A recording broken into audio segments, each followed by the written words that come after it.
Hi friends. Movie start होती है और हम एक लड़की को देखते हैं। वो किसी से भाग रही थी, छुप रही थी। ये उसका ही चाइल्डहुड हाउस था, जहाँ पर हर जगह उसकी लगी हुई ड्राइंग्स और पेंटिंग्स लगी हुई थी। पर वो किसी से छुप रही थी, जैसे कोई उसकी जान के पीछे हो। हम देखते हैं वो एक कमरे से दूसरे कमरे की तरफ भाग रही थी। हम समझ नहीं पाते कि उसके पीछे कौन है, लेकिन जब वो एक जगह से भाग रही थी तो उसके पीछे कोई चीज़ आ जाती है और हम देखते हैं कि वो कोई आदमी है। बहुत ही खौफनाक लग रहा है और थोड़ी ही देर में वो किसी क्रिएचर में तब्दील हो जाता है। बहुत ही डरावना, जैसे कोई ऑक्टोपस हो या स्पाइडर। अब वो लड़की की आँख खुल जाती और हम देखते हैं कि वो एक ख्वाब देख रही थी। वो अपने हस्बैंड के साथ सो रही थी और वो आज अपने नए घर में शिफ्ट होने वाले थे। वो एक आर्टिस्ट थी। अब हम देखते हैं कि वो बहुत एक्साइटेड होती है अपने स्टेप्स किड्स के साथ अपने नए घर में शिफ्ट होने के लिए।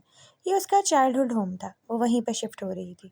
और हम देखते हैं कि जो ड्रीम वाला घर था ये वही घर था, क्योंकि ये वही लड़की थी और उसके हस्बैंड और उसके स्टेप किड्स उसके साथ ही वहाँ शिफ्ट हो रहे थे।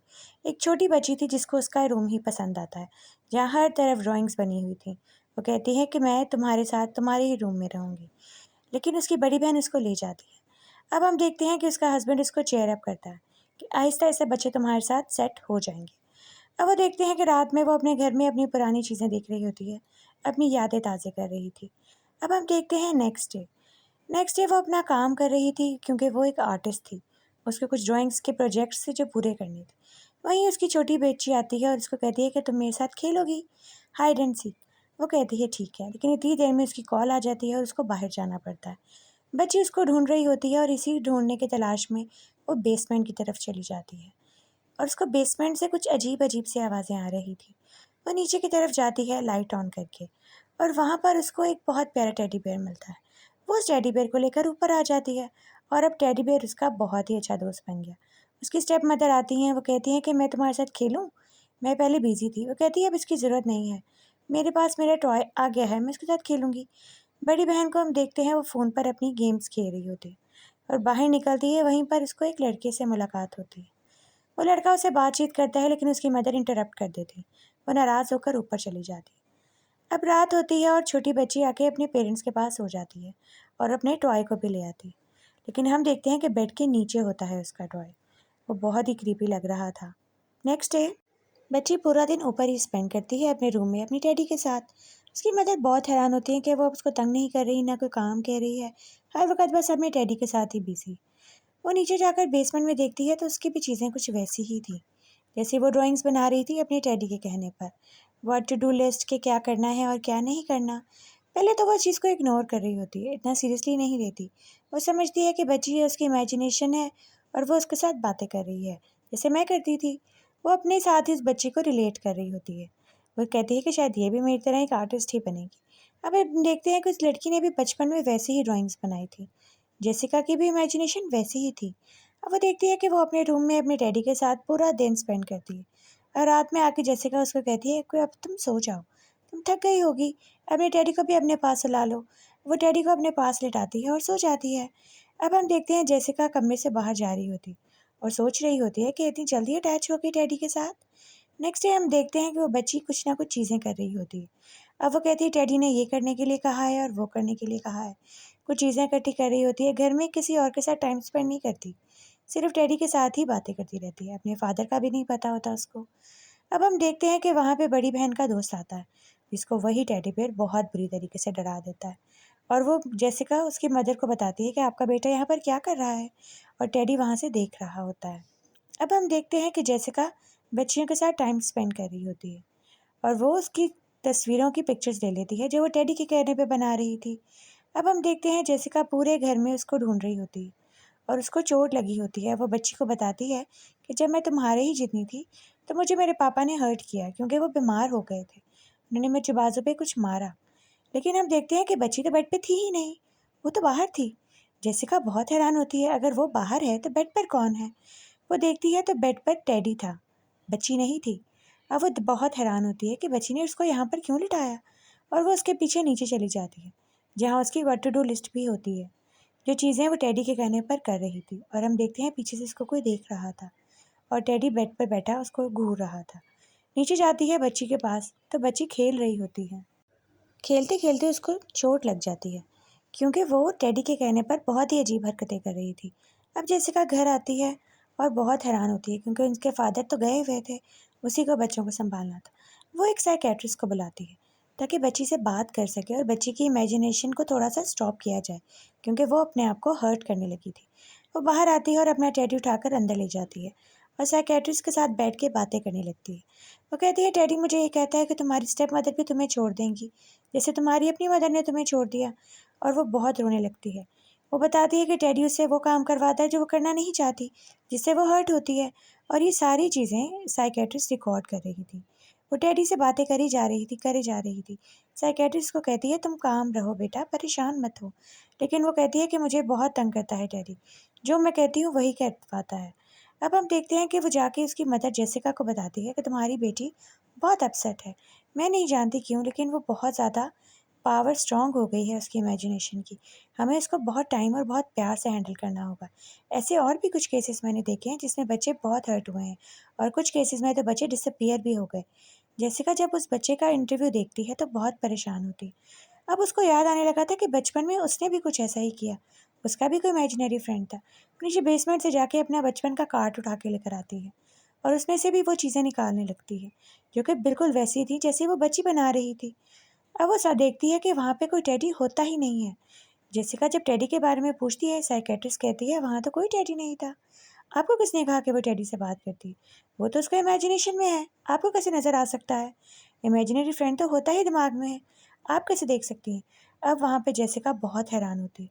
अब वो रिकॉल करती है तो उसको याद आता है कि बच्ची तो हर वक्त अकेले ही बैठी थी और किसी ने उसका टेडी नहीं देखा सिवाय इसके, ना उसकी सिस्टर ने ना किसी और ने। अब वो सोचने लग जाती है कि ये क्या चीज़ है जो कि मैं देख सकती हूँ और छोटी बच्ची बस। अब हम देखते हैं कि टेडी बच्ची से बहुत नाराज़ हो जाता है क्योंकि वो सबको बता देती है उसके बारे में। उसने मना किया था कि तुम हमारी दोस्ती के बारे में किसी को नहीं बताओगी। तुमने क्यों बताया? अब जो तुम्हें मैं कहूँगा तुम्हें वही करना होगा। वहीं जेसिका थोड़ी सी रिसर्च कर रही होती है अपने बचपन के ऊपर। उसकी भी हर पिक्चर में वही टेडी था, जो टेडी इस बच्ची को तंग कर रहा था। अब वो टेडी इस बच्ची को कहता है कि जो मैं कहूँ तुम्हें वही करना होगा। तुम मेरे साथ अब मेरे इमेजिनरी वर्ल्ड में चलो, जहाँ तुम जैसा चाहोगी वैसा ही होगा और हमेशा वैसा ही रहेगा। वो टेडी के कहने पर एक छोटा सा रिचुअल करती है। जो चीज़ें उसको पसंद हैं, जिसे डर लगता है, वो सारी चीज़ें रखती है। और वहीं पर अंदर मदर और बहन उसको ढूंढने लगती हैं क्योंकि वो उनको नहीं मिल रही थी, वो तो बेसमेंट में थी। अब वो लोग बेसमेंट में जाकर देखते हैं तो वहाँ पर कुछ चीज़ें गिरी होती हैं, लेकिन वहाँ छोटी बच्ची का कोई नामो निशान नहीं था। वो तो टेडी के साथ जा चुकी थी। वो घर से बाहर आती हैं, ढूंढती हैं क्योंकि उनको तो नहीं पता था कि वो कहाँ है। वो सोचती है कि किधर हो सकती है। यही जेसिका उस लड़की पर रिवील करती है कि वही टेडी है जो मेरे बचपन में मुझे हॉन्ट कर रहा था, मेरा इमेजिनरी फ्रेंड। अब वही मेरी बेटी के पीछे पड़ चुका है क्योंकि मैं उसके साथ बहुत प्यार करती हूँ। वहीं हम देखते हैं कि कोई बूढ़ी औरत होती है। वो उसको बताती है कि तुम जिस बात के बारे में बात कर रही हो, वो वही है जो जेसिका के बचपन में था। वो उसकी बड़ी बेटी को सारा कुछ बता रही होती है, उसको समझा रही होती है कि उस घर में वाक़ई कुछ है, जो सारी ज़िंदगी जेसिका को भी हॉन्ट कर रहा था। अब वो भूल चुकी है, लेकिन बचपन में उसका एक इमेजिनरी फ्रेंड था, जिसके बारे में वो आकर मुझे बताती रहती थी। अब जेसिका पोर्टल खोलने के लिए वही तस्वीरें जो वो बचपन में बनाती थी, फिर बनाना शुरू कर देती है। वो बूढ़ी आंटी उसकी बेटी को बताती हैं कि ये बचपन में भी यही करती थी। इसकी इमेजिनेशन इतनी स्ट्रॉन्ग थी कि इसने किसी इमेजिनरी पावर का पोर्टल खोल दिया था। और ये हर जगह पर होती हैं, जो बच्चों को हॉन्ट करती हैं। इमेजिनेशन आहिस्ता-आहिस्ता गायब हो जाती हैं, लेकिन कुछ बच्चों की बहुत स्ट्रॉन्ग होती हैं, जो कि उन बच्चों को अपने साथ ले जाती हैं। ऐसा काफ़ी कंट्रीज़ में होता है और काफ़ी वाक़यात ऐसे हैं कि बच्चे डिसअपीयर हुए हैं। अब हम देखते हैं जेसिका उस बच्ची को ढूँढने के लिए कुछ भी करने को तैयार होती है। और वहाँ पर वो बूढ़ी औरत और बच्ची आ जाती हैं और वो जेसिका को बताती हैं कि तुम बचपन में जिस इमेजिनरी पावर से बात करती थी, वो बहुत स्ट्रॉन्ग है। वही बच्ची को लेकर गई है। अब हमें भी पोर्टल खोलना होगा वही रिचुअल करके जिस बच्ची ने किया। अब ये लोग बेसमेंट में जाते हैं, ब्लू पेंट से दीवार पर पेंट करते हैं और वहीं पर वो चीज़ें सारी कुछ रेडी करते हैं जो उस बच्ची ने की थी, क्योंकि वो जेसिका ने नोट डाउन कर ली थी। अब हम देखते हैं कि वहीं पर आग जल जाती है और फ्लेम ब्लू हो जाता है और ब्लू फ्लेम के साथ वो इमेजिनरी पावर का पोर्टल खुल जाता है। अब हम देखते हैं कि जेसिका और उसकी बेटी और बूढ़ी आंटी अंदर जाते हैं क्योंकि उनको बच्ची को लेकर आना था। दरवाज़ा पूरा ब्लू हो जाता है। अब वो अंदर जाते हैं और देखते हैं कि वो दुनिया बहुत ही अजीब है। जो चाहे जैसा चाहे वहाँ पर हो सकता है क्योंकि वो इमेजिनरी दुनिया है। जो कोई चीज़ वहाँ पर चाहेगा उसको मिल जाएगी। और उस बच्ची के साथ भी ऐसा ही हुआ। वो एक कमरे में सेट होती है जहाँ पर उसकी हर पसंद की चीज़ उसके पास होती है। उसकी मदर और उसके टॉयज़, उसकी हर चीज़। वहीं पर हम देखते हैं जेसिका अपने फ़ादर को देखते हैं। इसका क्लिप उसको याद आता है कि बचपन में उसके फ़ादर ने इसको मारा नहीं था। अब हम देखते हैं कि बड़ी वाली बेटी भी बहुत डरती है। सारी चीज़ें उनको यहाँ से निकालने की कोशिश कर रही थी, क्योंकि उनको छोटी बच्ची चाहिए थी। ये लोग तो वहाँ पर उसको बचाने के लिए आए थे। अब वो इमेजिनरी पावर उनको यहाँ से भेजना चाह रही थी। बच्ची कहती है, मैं वापस नहीं जाऊँगी। मेरी पसंद की यहाँ हर चीज़ है। लेकिन जेसिका उसको ले जाने आई थी। वो कहती है, सब कुछ नकली है मेरी बेटी, यहाँ पे कुछ असली नहीं है। तुम्हें अपनी असल दुनिया में अपने मदर के पास, अपने फादर के पास वापस जाना है। वो अब दरवाज़ा खोलने के लिए पूरी कोशिश करती हैं। हर ब्लू चीज़ जो वहाँ पे होती है वो यूज़ करती हैं और वहीं टेडी आ जाता है। ये दरवाज़ा खोल के बाहर निकलने की कोशिश करते ही हैं, लेकिन हम देखते हैं कि जेसिका वहीं फँस गई और अब उसकी बेटी उसको निकाल लेती है, क्योंकि अब उसको अपनी माँ से बहुत प्यार हो गया था और ये लोग जान बचा के बहुत खुश होते हैं। नेक्स्ट डे हम देखते हैं कि जेसिका अपने फादर के साथ और अपने बच्चों के साथ बैठी है। अपने हस्बैंड भी वहीं पर है और वहाँ पर हम देखते हैं कि सब बहुत अजीब हो गया, क्योंकि उसको यहाँ पे रियलाइज़ होता है कि वो तो वहाँ से निकली ही नहीं थी। वो उसी इमेजिनरी दुनिया में कैद थी। अब हम देखते हैं कि उसकी बड़ी बेटी वापस आती है होटल में और उसको बचाती है और उसको अपने साथ ले जाती है। अब इनको समझ आ गई थी कि ये सब घर को जलाना ही होगा।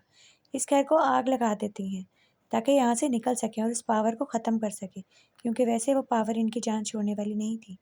जेसिका और उसकी बेटियाँ घर से बाहर सेफ एंड साउंड आ जाती हैं और आकर वो शुक्र अदा करती हैं और यहीं पर पुलिस आ जाती है।